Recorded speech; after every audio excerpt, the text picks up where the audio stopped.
We have always discussed the need for monitoring and evaluation of adaptation projects after they are designed, prioritized and implemented, and let's say financing has been set up to get that far. But evaluating it is always important and tricky because you want to make sure that you are in fact reducing exposure and risks and vulnerabilities and not just heading towards some expenditure that has no progress report on how it is actually working. And it's much more important to avoid maladaptation, as we have seen in other podcasts. So this nice report from the United Nations Climate Change Adaptation Committee, so it's the technical paper by the Adaptation Committee, gives a few ideas on monitoring and evaluation of adaptation at the national and subnational levels, and it has some nice case studies from all continents that we will briefly look at. The main ideas is monitoring and evaluation is an iterative process. You have iterative adaptation process that we have talked about, and we have talked about how this may not be always possible to do corrections for hard structures put in place as adaptation projects, like the seawall that I always mention. So you start anywhere, let's say plan for adaptation, implement adaptation measures, monitor and evaluate adaptation, assess the impacts, vulnerability, risks and resilience, and come back. And if the system is flexible enough, this is great. Learning by doing and correcting is always great. So monitoring then entails tracking progress made in implementing a specific adaptation action in relation to its objectives and inputs. So you design something based on the current risks with some idea of the future risks, and you go through the planning, designing, implementation, and then you have to monitor and track progress. Evaluation entails systematically and objectively determining the effectiveness of an adaptation action in terms of meeting its original goals, and to see how the goals have to evolve over evolving risks. And secondly, monitoring and evaluation considerations at all steps of the iterative adaptation process is necessary. So we are expanding that a little bit, so this is a bit more complicated with interwoven loops. So you are still worried about monitor and evaluate adaptation, so you are coming in from different directions and going out to different directions. So let's say you have planned for adaptation, so you assessed impacts, vulnerability, risks and resilience at the scales you need, which is very critical because adaptation is always location specific. You plan for that and implement adaptation measures, then you come to evaluate an adaptation. So we looked at this loop, but here you have establishing baselines against which to measure progress. So in fact you are looking at reductions in impacts, vulnerabilities, risks and growth in resilience. So examples of monitoring and evaluation considerations will be given. So planning for adaptation then has to include envisioning, initiating monitoring and evaluation system suited to planned actions.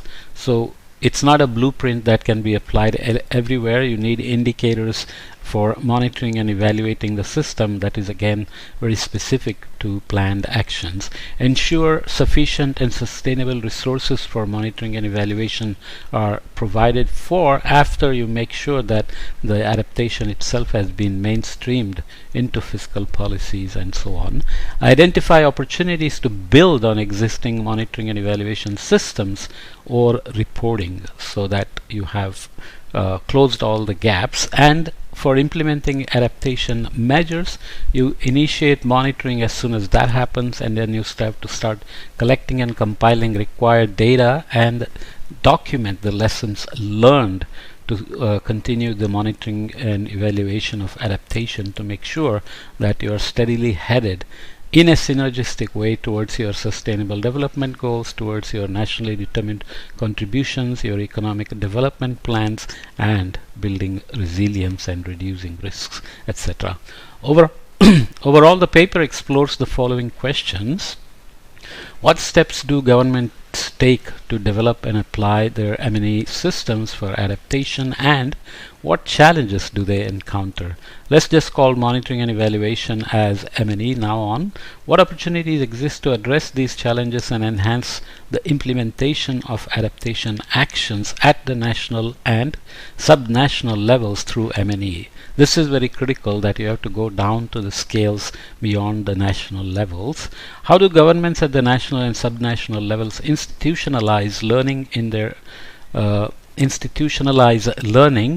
their M&E systems? How do governments define and measure progress in adaptation efforts, including the identification of relevant indicators?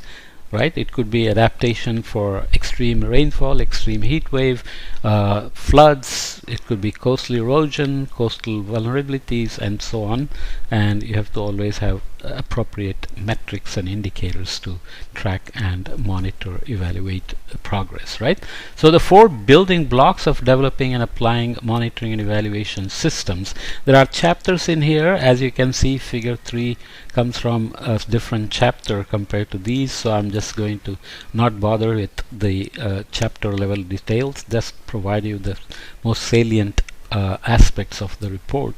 You can always follow up on the report, which is freely available online. I'm always doing this. I'm being very brief and just giving you a start so that you can go back to the original report if you want to follow up, right? So context, content, operationalization operationalization, I'm not a native English speaker, and products. So for context, you have policy, purpose, and scales as contexts. For content, you have to focus on what to monitor and evaluate and the data and information required to make effective monitoring and evaluation. And operationalization requires institutions and resources to be used, and how to collect and synthesize information so that monitoring and evaluation become routine and repeated when necessary. Products resulting from the systems and how to represent information to target users are the deliverables from the process of M&E. Let's look at some examples. We'll look at some global south countries, and then look at some global north countries, and look at some of the issues and lessons learned. Okay, so let's start with Panama. Panama sought to base the system on the Paris Agreement and the associated rules agreed to guide its implementation. For example, the M&E system was developed in parallel to the process to update the country's nationally determined contributions, which is what we always argued for. This was intended to enable the indicators developed under the system to monitor and evaluate the adaptation measures included in the NDC. The development of the M&E system took place through 9 steps.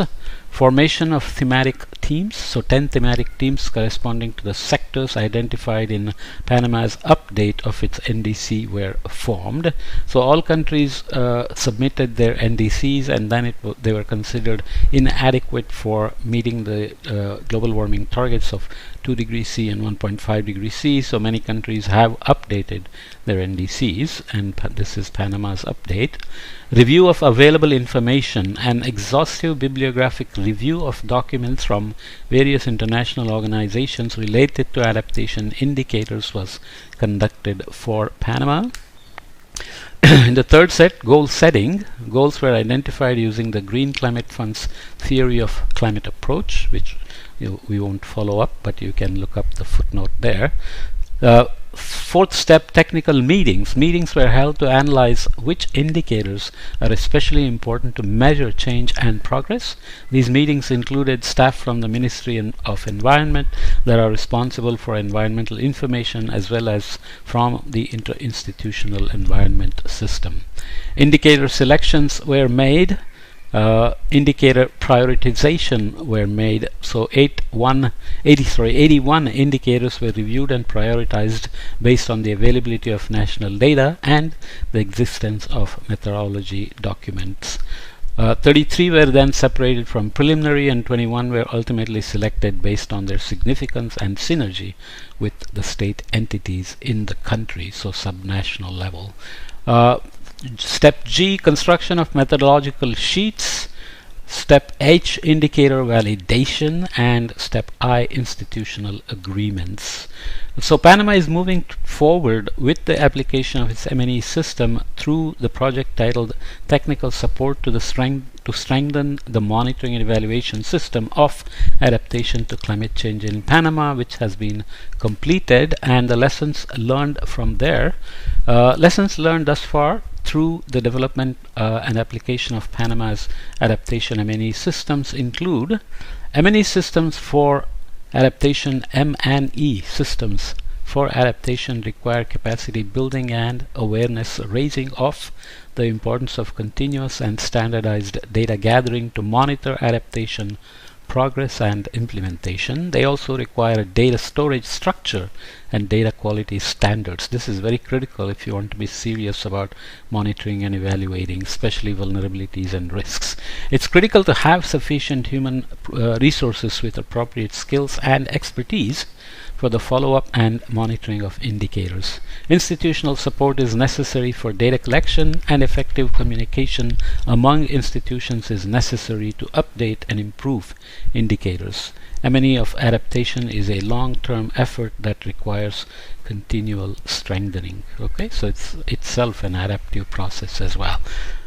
Looking here at Burkina Faso, another Global South country, achievement of objectives in Burkina Faso's National Adaptation Plan by strategic priority area over 2015 to 2020. You can see here completed is the blue one, in progress is the darker blue, and not started is this orange one. So building long-term institutional capacity is quite close to completion, with some parts not started yet. Improving IT systems, almost 50-60% completed. Remaining is yet to be started. Implement effective and sustainable funding mechanisms. Reduce overall vulnerability to climate changes up to about 70%. Systematically incorporate adaptation into development policies and strategies up to about 80%, and overall they are at about 70%. That's not bad for a small country from the Global South. Burkina Faso, oops, why did I include this again? No, that's 5. Achievement of objectives in Burkina Faso's National Adaptation Plan by sectors. So this was overall NAP strategic priority area, and this is by a sector. Environment and natural resources, almost 100%. Health is doing well. Energy is 100% in progress. Water resources mostly accomplished and some in progress. Women's organizations have not started at all. Civil society organizations have to be in progress or started. Agriculture is doing well. Livestock production is completed up to 80%, and infrastructure and housing is in progress, and much remains to be even started. Okay, looking at Finland, amount of information organizations responding to Finland's stakeholder survey have on weather and climate risks. What? I didn't read it properly. Amount of information organizations responding to Finland's stakeholders survey have on weather and climate risks relevant to their sectors. In total for all sectors, you can look up what that means. So here we are looking at a very qualitative descriptions. A great deal, quite a lot, not much, very little, none, and cannot say. Okay, so these are the sectoral informations in terms of the information they have on weather and climate risks relevant to their sectors. But if you look at Vietnam, core areas and examples of corresponding indicators in Vietnam's adaptation M&E system. Core areas and examples of indicators, I won't read all of them, but here you have state management of climate change, strengthening resilience and adaptive capacity in core sectors, disaster risk reduction, investment resources for adaptation, science, technology and international cooperation, training and awareness raising. Looking at example indicators, let's say for disaster risk reduction, number of newly built and upgraded hydrometeorological and saline intrusion monitoring stations, very specific issue for Vietnam, percentage of households in disaster prone areas relocated to safe place. So there is intervention, very active intervention in that sense. In terms of science and technology and international cooperation, number of technologies applied for activities to adapt to climate change, and number of international cooperation programs and projects on climate change adaptation implemented. So very systematic evaluation. So developing M&E systems for adaptation at the sub-national and particularly urban level will be largely incremental and additive.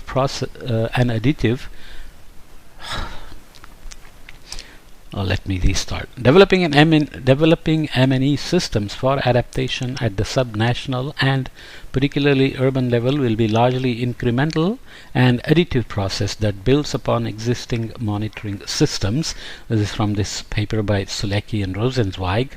Sulecki and Rosenzweig identify 6 key dimensions that are central to the development and application of such systems at the urban level. Flexibility, continuity of data, complexity because urban areas are highly complex, equity, operational resiliency, and finally multiple spatial and temporal scales. Okay, all those have to be considered in the M&E systems for subnational and city levels. Finally, coming closer to the end, barriers, challenges, and related opportunities in the development and application of M&E systems for adaptation at the national and subnational levels are categorized into development of indicators, uncertainty and long-term horizons, data availability and reporting, with barriers and challenges ranging from no common metrics, indicators or definitions of success and effectiveness for adaptation, climate change impacts and adaptation results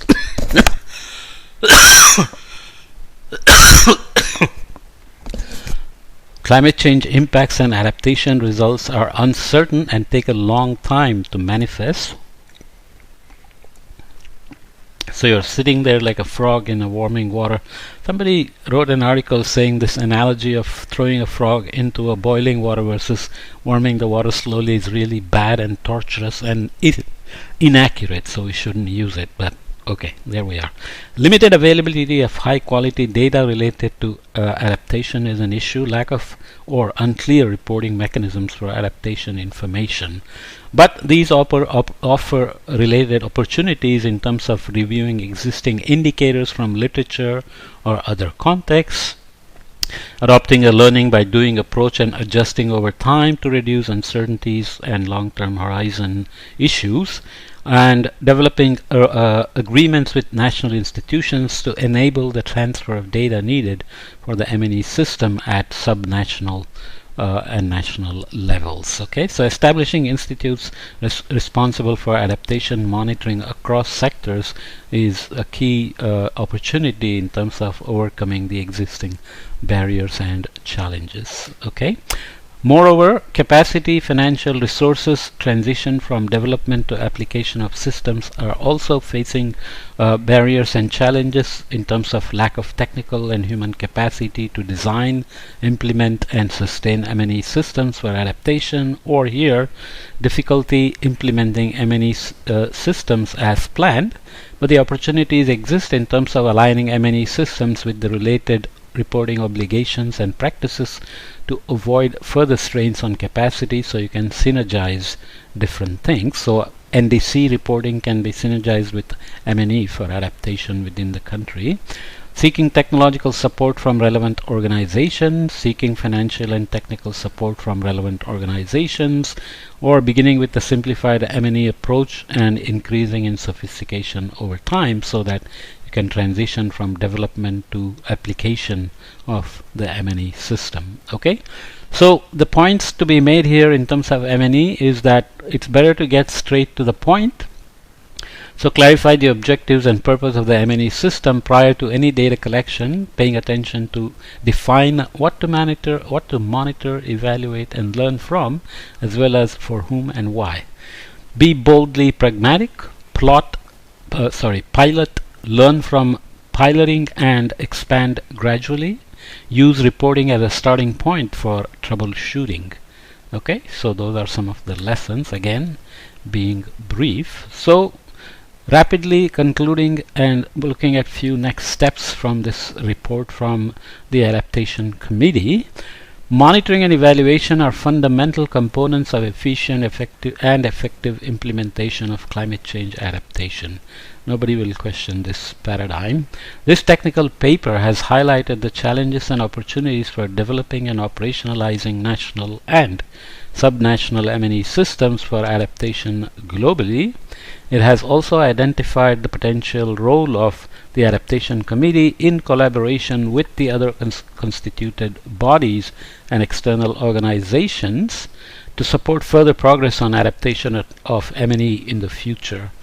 The challenges and opportunities discussed throughout this paper lead to key takeaways, several key takeaways. First, the case studies featured here exemplify the dedication of national and subnational governments worldwide to advance adaptation of M&E, reflecting a deepening awareness of its importance. This paper identifies a range of barriers and challenges faced in the realm of adaptation of M&E or adaptation M&E. These include issues related to indicators, the tension between robustness and feasibility, and the risk of generating unintended incentives through imperfect indicators. So you don't want to create exposure, false incentives to do the wrong things. While indicators often serve as central components of M&E systems, their selection and role must be carefully considered. Expectations should be aligned with their capabilities, and the potential for perverse incentives should be kept in mind. For example, if insurance is offered as an incentive for adaptation, but that makes people and firms take more and more risks or expose themselves to higher risks, then it becomes a perverse incentive, like subsidies to fuels, creating more lock-in into fossil fuel infrastructure and dependence. Finally, governments often face a tension between aiming for comprehensive M&E systems that provide the best possible understanding of adaptation versus adopting feasible processes in the short term. Pragmatism and incremental expansion are advised to avoid taking on too much that cannot be, in fact, done well. Okay. Finally, to enhance the coherence and impact of adaptation M&E at the national and subnational levels, the paper offers the following recommendations based on the above analysis. National and subnational governments should design and implement the most robust M&E systems that are feasible given their data, capacity, and resources, while also seeking to improve sophistication and comprehensiveness of these systems over time. So M&E itself has to be adaptive over time. This may involve starting with M&E systems that focus on the process and outputs of adaptation action, and gradually incorporating more indicators and methods to measure the long-term effect and impact of adaptation. Looking ahead, identifying opportunities to better assess transformative adaptation and systems-level adaptation and resilience can offer a pathway towards a more nuanced understanding of adaptation progress over time. Okay, multilateral funds and agencies supporting adaptation projects and programs should align their M&E efforts with the broader M&E systems at the national or subnational level and provide technical and financial support for their development and application. This can help ensure that support provided is holistic, extending beyond project program boundaries to enhance systematic adaptation efforts, and additional reporting or monitoring burdens are avoided. So everything is synergized so that you minimize the burden of reporting and monitoring and focus more on progress, evaluation, and iterating the process of adaptation, planning, and implementation. Subnational and national governments can benefit from aligning with existing M&E systems and reporting obligations or processes at different levels of governance. For example, national level systems can build on subnational systems while also helping to generate information required for reporting and communications efforts under the UNFCCC and other international fora. This can reduce burdens associated with M&E and reporting, as well as enhance the quality and transparency of the information communicated at the international level. This information can inform processes such as the global stocktake that review progress towards global level objectives. There is something kind of satisfying here, in the sense when countries report on their progress of adaptation, monitoring and evaluation, they must measure their own risk reduction, vulnerability reduction, exposure reduction and enhanced resilience. Unlike mitigation participation with NDCs, where cheating can maybe avoid you to free ride for a while, since everybody is doing mitigation, and some global indicators will be tracked for mitigation in terms of emissions, accumulated carbon and warming. Adaptation is for yourself. It's your own vulnerability reduction and risk reduction, your own resilience. So there should be more motivation to build M&E for one's own benefit as well as global climate action. Okay, so let's leave this here.